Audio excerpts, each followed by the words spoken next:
I'm going to be doing a quick Chainsaw Man run. For those people who don't know, and I'm sure you don't know me, I am a massive Chainsaw Man fan. Um, and I thought honestly this would be just really fun to do.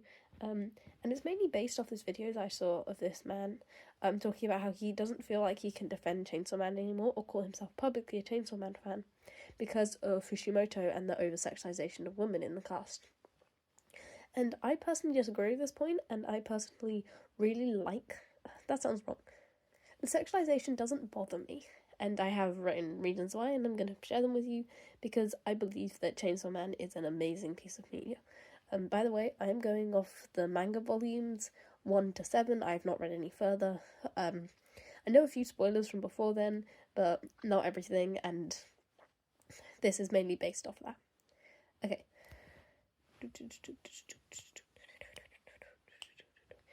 First off, and I think most importantly, I'm not going to tell anybody who does not like Chainsaw Man for that reason that they are wrong.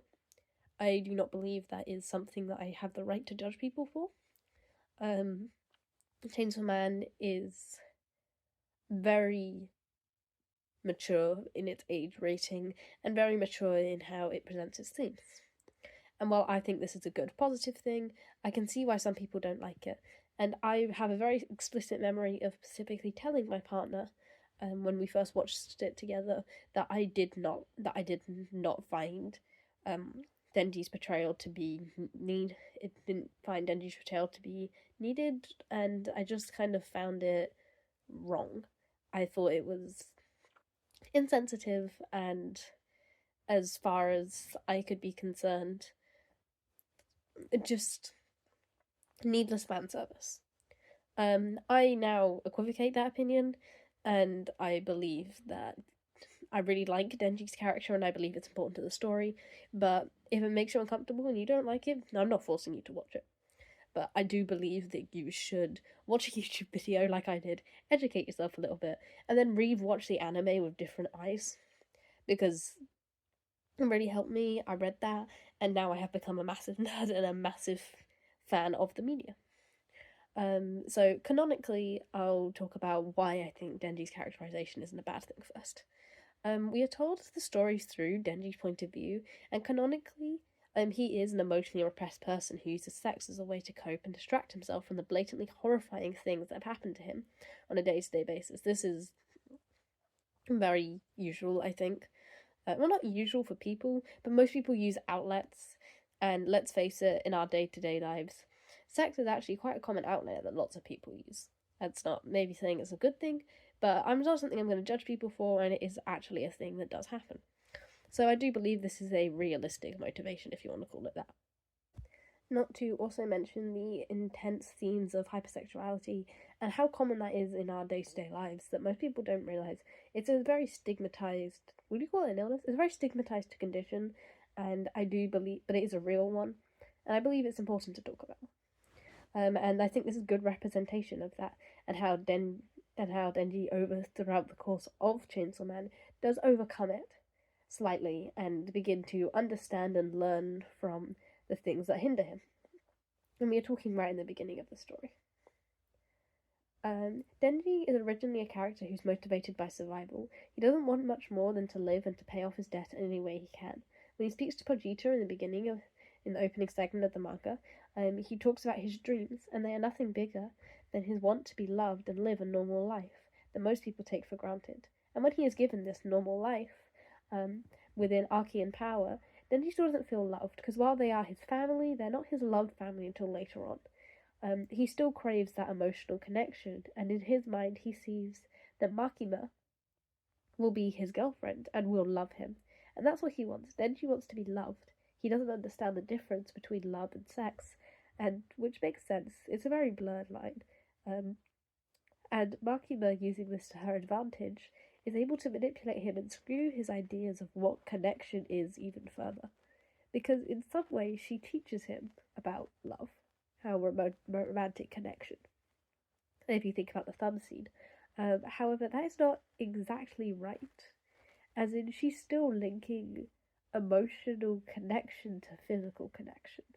Not that physical connection is It's like emotional connection and physical connection is secondary. She's using it that you need emotional connection to have physical connection, but physical connection is the main thing at this point. Like, you need to get this part out of the way so you can get this desire. And Denji is a very complex thinker, and Makimoto, of course, is a very manipulative person, so he just takes it as she says it.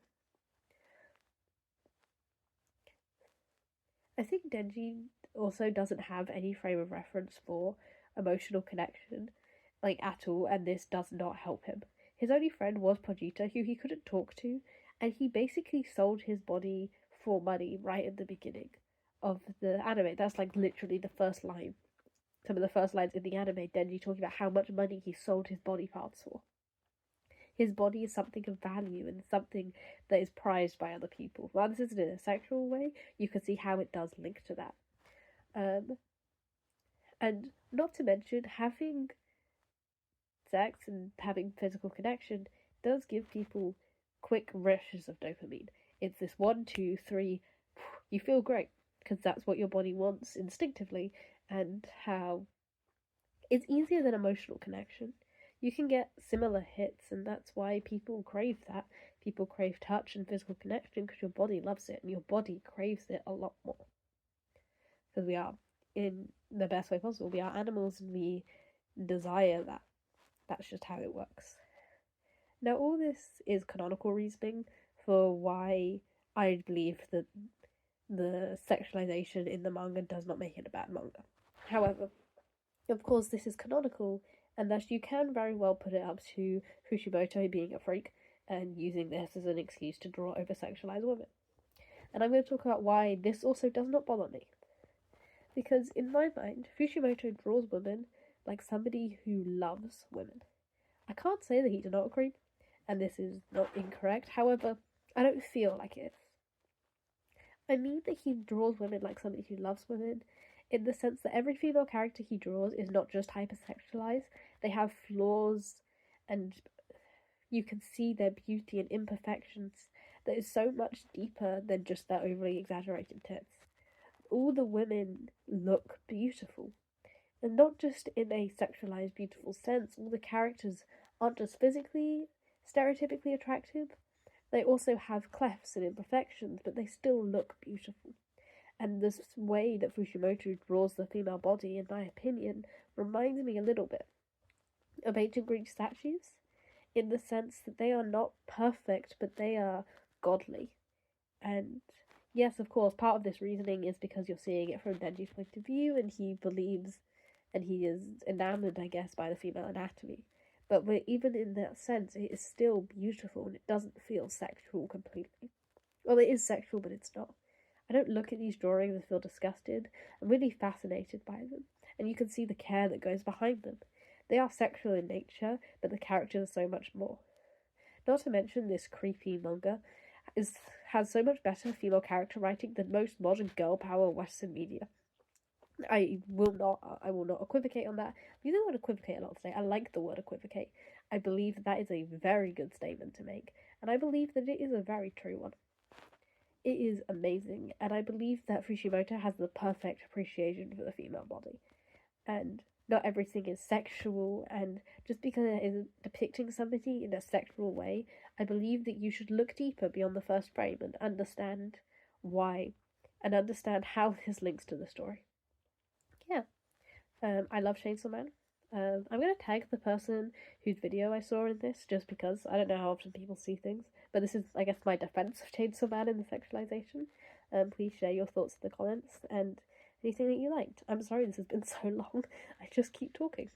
I love you all, and have a good day. Bye.